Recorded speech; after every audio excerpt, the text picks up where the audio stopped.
ఉద్యోగం కోసం చూస్తున్నారా? ఓం శక్తి ప్రైవేట్ లిమిటెడ్ కంపెనీలో మార్కెటింగ్ జాబ్స్ 20,000 నుంచి 30,000 వరకు జీతం ఉంటుంది. సంప్రదించండి. ప్రస్తుతం మనతో పాటు ప్రముఖ ఆధ్యాత్మికవేత్త, వేదిక్ ఆస్ట్రాలజర్ గోనుగంట్ల సురేష్ బాబు గారు మనతో ఉన్నారు. గురువుగారితో మాట్లాడదాం. నమస్కారం గురుగారు. మణికంఠ గారు నమస్కారం అండి. గురుగారు, కన్యా రాశి వారి పరిస్థితి ఏంటంటారు? ఆగస్టు నెల ఏ విధంగా వీళ్ళు జాగ్రత్తగా ఉండాలంటారు?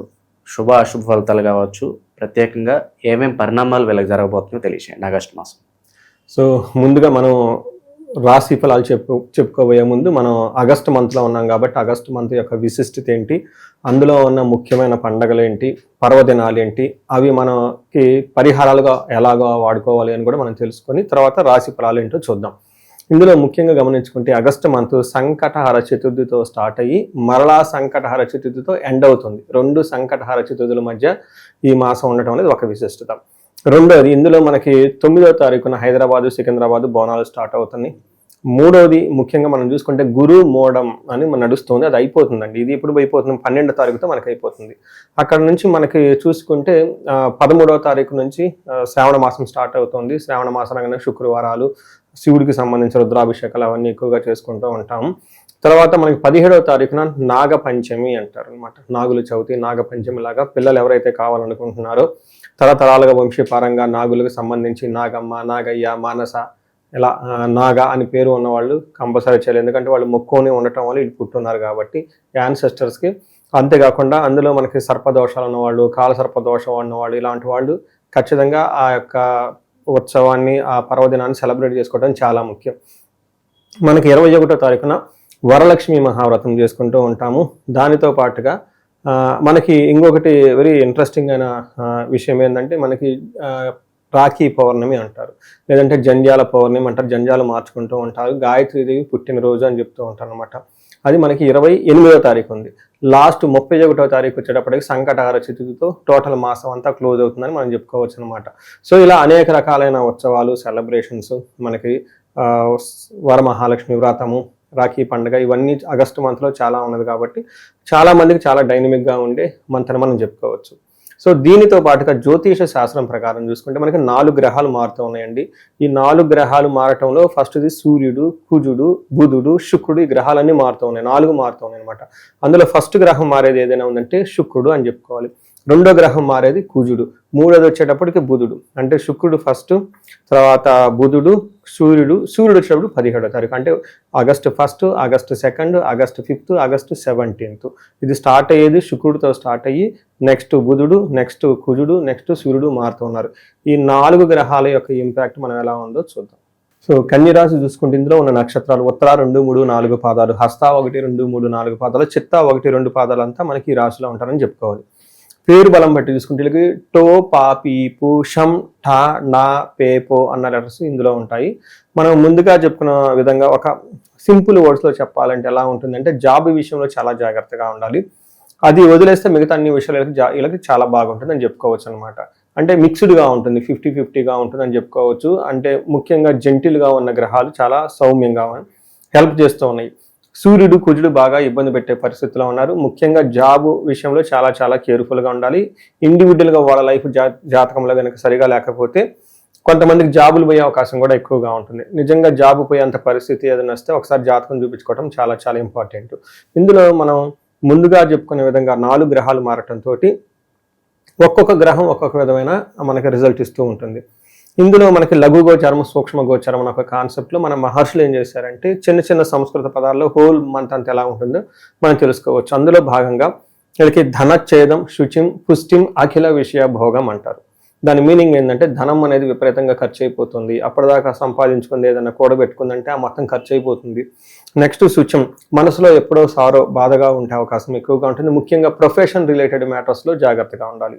తర్వాత బుధుడు వల్ల మనకేం చెప్తారంటే పుష్టిం, శారీరకంగా చాలా హెల్తీగా ఉంటారు, చక్కగా కమ్యూనికేషన్ మాట్లాడుతుంటారు, ఎక్స్ప్రెస్ చేస్తూ ఉంటారు.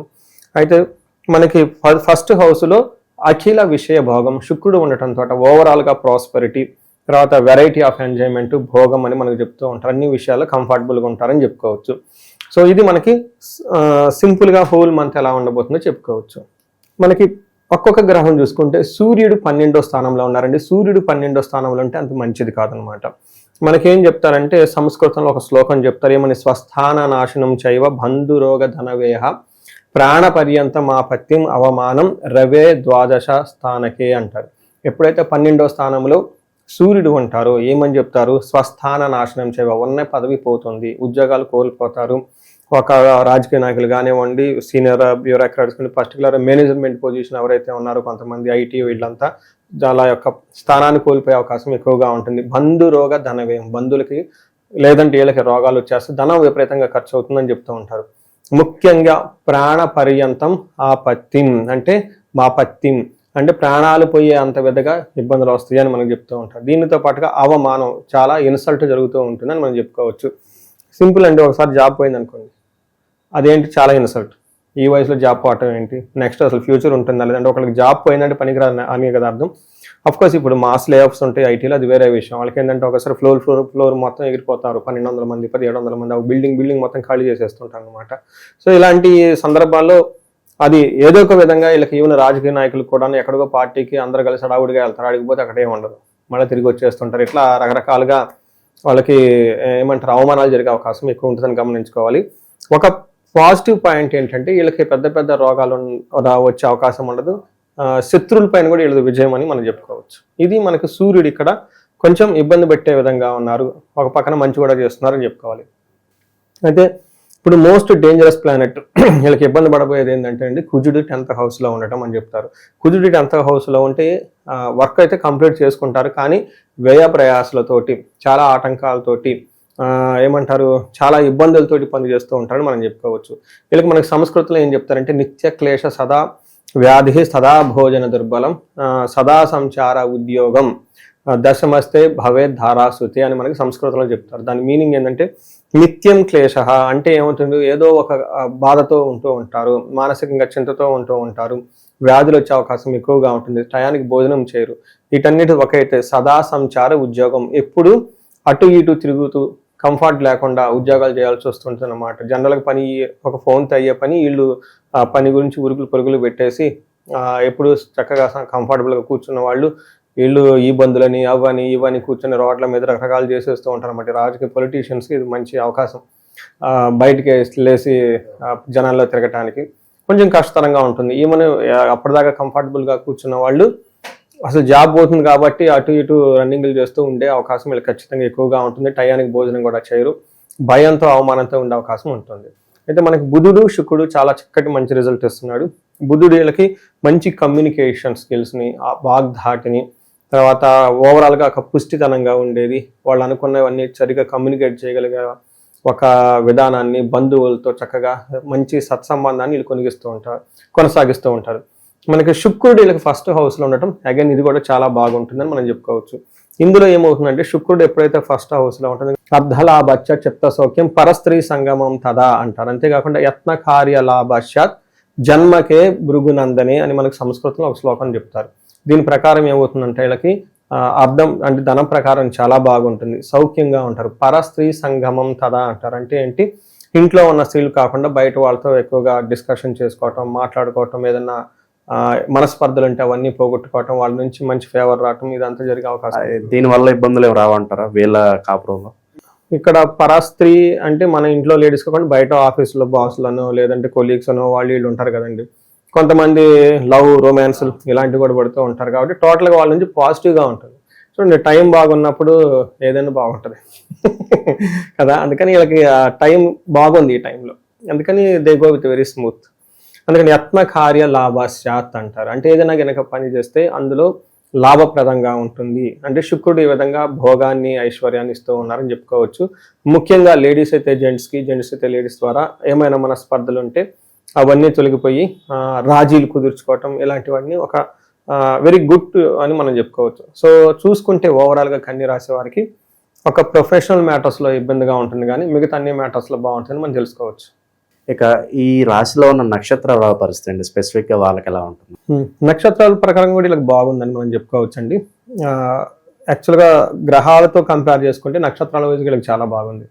ఇందులో మనకి ఉత్తర ఫాల్గుని నక్షత్రం వాళ్ళు మనం గమనించుకుంటే ఇందులో లాభప్రదంగా ఉంటుంది, వీళ్ళకి ఏ పని చేసినా క్షేమంగా ఉంటారు, సౌఖ్యంగా ఉంటారు, మృష్టాన్న భోజనం చక్కగా పార్టీలు ఫంక్షన్స్ అన్ని అటెండ్ అవుతూ ఉంటారని మనం చెప్పుకోవచ్చు. అయితే ఒక్కటే వీళ్ళకి ప్రాబ్లం ఏంటంటే మృత్యు భయము అతి భయం అని ఉంటుంది. అంటే విపరీతంగా భయపడటం, లైక్ అంటే మనకి మృత్యు భయం ఏమన్నా అవుతుందా ఏంటి అని విపరీతంగా భయపడటం, ఇలాంటి జరిగే అవకాశం ఎక్కువ ఉంటుంది. ఇక్కడ మృత్యు అంటే ఆగిపోవటం అని అర్థం. అంటే మనం తలపెట్టిన పనులు కానివ్వండి, ప్రొఫెషన్ కానివ్వండి, ఇంకొకటి రీజన్ వల్ల ఫ్యూచర్ అసలు ఏంటి, మధ్యలో ఎక్కడో ఆగిపోయామే అన్న ఒక ఫీలింగ్ వస్తుంది వీళ్ళకి. తర్వాత హస్త నక్షత్రం వాళ్ళకి అగైన్ వీళ్ళకి చాలా బాగుంటుంది, వీళ్ళకి లాభప్రదంగా ఉంటుంది, సౌఖ్యంగా ఉంటారు, పార్టీలకి ఫంక్షన్స్కి అటెండ్ అవుతూ ఉంటారు. నెక్స్ట్ వీళ్ళకి అతి భయము, హస్త నక్షత్రం వాళ్ళకి కూడా అతిగా భయపడే పరిస్థితులు ఎక్కువ ఉంటాయని గమనించాలి. అది కూడాను ఉద్యోగానికి సంబంధించి ఎక్కువగా ఉంటుంది. నెక్స్ట్ చిత్తా నక్షత్రం వాళ్ళకి దేహ పీడనం అతి భయం అనేది నెగిటివ్గా ఉంటుంది. ఈ చిత్తా నక్షత్రం వాళ్ళకి కొంచెం జాగ్రత్తగా ఉండాలి. వీళ్ళకి కొంచెం హెల్త్ సరిగా లేదు, తర్వాత భయపడే అవకాశం ఎక్కువగా ఉంటుంది, అనుకున్న పనుల్లో చాలా వరకు ఆటంకాలు వచ్చే అవకాశం ఉంటుంది. బట్ ఎవరైనా కనుక పరవాసము ఫారిన్లో ఉండాలన్నా, లేదంటే అవుట్ స్టేషన్ ఉండాలన్నా, లాంగ్ ట్రావెల్ చేయాలి అనుకున్న వాళ్ళకైతే అనుకూలంగా ఉంటుంది. బట్ ఇక్కడే ఉండాలండి, మాకు ట్రాన్స్ఫర్స్ అవన్నీ వద్దని కొంతమంది అనుకుంటూ ఉంటారు. అలాంటి వాళ్ళకి again they may listen some bad news అని మనం చెప్పుకోవచ్చు అనమాట. ఇది ఓవరాల్గా నక్షత్రం వైజ్ అని మనం చెప్పుకోవచ్చు. అండ్ ఈ నెలలో మనకి శ్రావణ మాసం కూడా ఉంది, మరి వివాహాల పరిస్థితి ఏంటంటారు? కన్యా రాశి వాళ్ళకి బాగుందండి, పెద్ద పెద్ద గ్రహాలు దోషాలు లాంటివి ఏమీ లేవు, వివాహానికి చాలా అనుకూలంగా ఉందని మనం చెప్పవచ్చు. పరిహారాల పరంగా ఏం చెప్తారు ప్రజెంట్ ఉన్న గ్రహస్థితి బట్టి? మరి వీళ్ళు ఎవరిని ఆరాధించాలి? మృత్యుంజయ పాశుపత అభిషేకం చేయించుకుంటే చాలా బాగుంటుంది. ఈ అతిగా భయపడుతున్నారు చూసారా, ఈ భయం నుంచి బయటపడిపోతారు. ఆల్మోస్ట్ చావును దగ్గరగా చూసే అవకాశం ఉంటుందా? అంటే ఇంకా బతికిపోయాం రా బాబు అన్న సిచ్యువేషన్. అది ఇండివిజువల్ జాతకం చూస్తే తెలుస్తుంది. ఇప్పుడు ఇలా చెప్పాం అనుకోండి, అంటే కామెంట్స్ పెట్టేస్తారు. అందుకని ఇది మనకి ఒక 30% మాత్రమే అప్లై అవుతుందండి, మాక్సిమం 40%. కొంతమంది మంచి ఉల్లాసం ఎంజాయబుల్ మూడ్లో ఉంటారు, వాళ్ళకి చెప్పామనుకో ప్రాబ్లమ్స్ వస్తున్నాయని భయపడుతున్నారంటారు. ఆల్రెడీ బాధలు పడుతున్న వాళ్ళకి చెప్పామనుకోండి, ఆల్రెడీ బాధలోని ఇంక నువ్వు కొత్తగా వచ్చి చెప్పేది ఏంటంటారు. అందుకని ఇండివిజువల్గా జాతకం చూసుకుంటే మనం చెప్పవచ్చు, ఇలా ఓపెన్ స్టేట్మెంట్ ఇచ్చేదానికంటే. బట్ ఇక్కడ ఎక్కడైనా అతిగా భయపడేదే చూపిస్తుంది తప్ప నిజంగా ఇన్సిడెంట్ జరిగే అంత తీవ్రత అయితే లేదు వీళ్ళకి. ఎందుకంటే 2 గ్రహాలు ఆల్రెడీ పాజిటివ్గా ఉన్నాయి వీళ్ళకి. అందుకని ఓకే, ఇక పరిహారాల పరంగా ఏంటి మరి, ఎవరిని ఆరాధించాలంటారు వీళ్ళు? మనం ఇందాక చెప్పుకున్న విధంగా ఈ టైంలో రుద్రాభిషేకం ఒకసారి చేయించుకుంటే సరిపోతుంది. అయితే ఇది మనం చెప్పుకునే విధంగా 30% మాత్రమే అప్లై అవుతుంది కాబట్టి ఇండివిజువల్గా వాళ్ళ లైఫ్ అదేమంటారు వాళ్ళ హారోస్కోప్ చూడటం కూడా చాలా ఇంపార్టెంట్. వాళ్ళ లైఫ్లో దశలు బుక్లు అన్నీ చక్కగా ఉంటే ఇది పెద్ద మ్యాటర్ ఏం కాదు, దాన్ని మేనేజబుల్ కండిషన్లో ఉంటుంది. బట్ వాళ్ళ ఇండివిజువల్ జాతకంలో కూడా సరిగా దశలు కానీ బుక్తులు కానీ సరిగా లేకపోతే ఇది దానికి టాప్అప్గా యాడ్ అయిపోయేసి టోటల్గా సిచ్యువేషన్ అవుట్ ఆఫ్ కంట్రోల్ అయ్యే అవకాశం ఉంటుంది. కాబట్టి అప్పుడు జాబులు పోవటం, గొడవలు రావటం అన్నీ వస్తూ ఉంటుంది అనమాట. సో ఇది ఒక్కసారి జాతక చక్రం చూపించుకోవడం చాలా ఇంపార్టెంట్. గెస్ అయితే ఇంకొకటి, నేను ఏజ్ 40 ± అంటే 35 to 45 ఏజ్ బ్రాకెట్ ఎవరికైతే ఉందో లైఫ్లో సక్సెస్ఫుల్ ట్రాక్ రికార్డు ఉండి, అంటే బాగా అకాడమిక్ చదువుకొని బాగా ఎడ్యుకేషన్ మంచి పొజిషన్లో ఉండి తర్వాత ప్రొఫెషనల్గా సక్సెస్ఫుల్గా చూసుకొని సడన్గా వాళ్ళకి లైఫ్లో ఒక వ్యాక్యూమ్, ఒక గ్యాప్ వచ్చింది, ఎందుకో అర్థం కాలేదు, జాబ్ పోయింది, లేదంటే ఎటెళ్ళాలో అర్థం కావట్లేదు, కన్ఫ్యూజన్లో ఉన్నాము, ఒక క్రైసిస్ లాగా వస్తుంది. నేను చాలామంది రీసెంట్గా లాస్ట్ 5-6 months ఈ ఎక్స్క్లూజివ్ టాపిక్ గురించి రీసెర్చ్ చేస్తూ ఉన్నాను అనమాట. చాలామంది చెప్పారు, మేమంటే మీ మేనేజర్ అమెరికాలో ఉన్న ఒక మంచి కంపెనీలో, నాకు జాబ్ పోయింది, 5-6 months అయిపోయింది. ఇది డైజెస్ట్ చేసుకోవడం చాలా కష్టం. ఈవెన్ లేడీస్ కూడాను, లేదంటే అప్పటిదాకా చాలా భార్య భర్తలు చాలా బాగున్నారు, అప్పటిదాకా వీళ్ళు బాగున్నారు, ఉన్నటువంటి పిల్లల వల్ల విపరీతమైన ప్రాబ్లమ్స్. ఇలా ఎందుకు వచ్చింది? ఈ స్టాగ్నేషన్, ఈ గ్రోత్ లేకుండా దాంతో కన్ఫ్యూజన్ అయిపోయి టెన్షన్ అయిపోయేసి ఇంటర్నల్గా ఇన్ఫీరియారిటీ కాంప్లెక్స్ డెవలప్ చేసుకోవటం, ఇవన్నీ డెవలప్ అవుతూ ఉంటుంది అనమాట. మనకేం చెప్తారంటే మోడర్న్ సైన్స్లో మిడ్ లైఫ్ క్రైసిస్ అంటారు, లేదంటే హార్మోనల్ చేంజెస్ అని చెప్తూ ఉంటారు అనమాట. బట్ జ్యోతిష శాస్త్రంలో దీనికి చాలా పవర్ఫుల్ రెమెడీ ఉంటుంది అనమాట. మనకి జ్యోతిష శాస్త్రంలో చిన్నప్పుడు బాలారిష్టాలు, వివాహం అప్పుడు వివాహానికి సంబంధించిన దోషాలు, అలానే గ్రోత్లో ఉన్నప్పుడు కొన్ని ఏమంటారు శాపాలు యాక్టివేట్ అవుతూ ఉంటాయి అనమాట. ముఖ్యంగా పితృశాపాలు, కాలసర్ప దోషాలు, త్రిపిండి శాపాలు, అంతేకాకుండా వీళ్ళకున్న దశాభుక్తిని బట్టి గ్రహాల యొక్క దోషాలు, ఇవి ఆటంకాలు పడుతూ ఉంటాయి అనమాట. అందుకని వాటికి సంబంధించిన పరిహారాలు మనం చేసుకుంటే చక్కగా లైఫ్ అనేది 10 రెట్లు ముందుకెళ్ళే అవకాశం ఎక్కువగా ఉంటుంది. అందుకని ఒకసారి ఇండివిజువల్గా ఆ ఏజ్ బ్రాకెట్లో ఉండే ఇబ్బందులు పడుకొని చూపించుకోవటం, హారోస్కోప్ చూపించుకోవటం చాలా ముఖ్యం. బట్ వీటికి టాప్అప్గా ఎవరైతే కనుక ధనానికి ఇబ్బంది పడుతూ ఉన్నారో స్వర్ణలక్ష్మి విశేష హోమం చేయించుకోవడం చాలా చాలా ఇంపార్టెంట్. వచ్చేది కూడా శ్రావణ మాసం కాబట్టి చక్కగా ఈ యొక్క స్వర్ణలక్ష్మి అమ్మవారి యొక్క వాళ్ళ స్వహస్తాలతో చక్కగా 120 కలువ పూలతో కనుక హోమం చేస్తే అద్భుతమైన వాళ్ళ లైఫ్లో ఎప్పుడు ధనం ఉంటుంది. అలానే ఎవరైతే హెల్త్ గురించి ఇబ్బంది పడుతున్నారో అమృత మృత్యుంజయ పాశుపత అభిషేకం కానీ హోమం కానీ చేయించుకుంటే చాలా బాగుంటుంది. ఇంకా భార్యాభర్తలు చాలామంది మనస్పర్ధలు వచ్చేసి ఇబ్బందులు పడిపోతూ ఉంటారు. వీళ్ళ కుటుంబం వాళ్ళ కుటుంబం పిల్లలందరూ ఇబ్బంది పడిపోతూ ఉంటారు. ఇట్లాంటి వాళ్ళకి విశ్వావసు గంధర్వ రాజా హోమము లేదంటే అన్యోన్య దాంపత్య పాశుపత అభిషేకము ఇలాంటివి చేసుకుంటూ ఉంటే చాలా బాగుంటుంది. ఇలా ఏదైనా సరే వాళ్ళకు స్పెసిఫిక్గా కొన్ని మా ప్రాబ్లమ్స్ ఉన్నాయి, ఇంకా రకరకాల ప్రాబ్లమ్స్ ఉంటాయి, ఉండి సొల్యూషన్ కావాలి అనుకున్న వాళ్ళు ఒకసారి జాతక చక్రం చూపించుకొని చక్కగా పరిహారాలు చేసుకుంటే ఇవేమవుతుందంటే మనకి షీల్డ్ అండి, మనకి ప్రొటెక్షన్ ఇస్తూ ఉంటాయి అనమాట, ఫర్దర్ డ్యామేజ్ కాకుండా లేదంటే లైఫ్లో ముందుకు వెళ్ళటానికి. మన మహర్షులు ఇచ్చిన ఈ జ్యోతిష్ శాస్త్రం ద్వారా పూజలు తర్వాత పరిహారాలన్నీ చేయించుకోవాలని చెప్పేసి కోరుకుంటూ వీళ్ళకి అష్టైశ్వర్యాలు కలగాలి, భోగభాగ్యాలు కలగాలి, అందరూ చక్కగా ఉండాలని చెప్పేసి కోరుకుంటూ నమస్తే అండి. మంచి విశ్లేషణ అందించారు, ధన్యవాదాలు.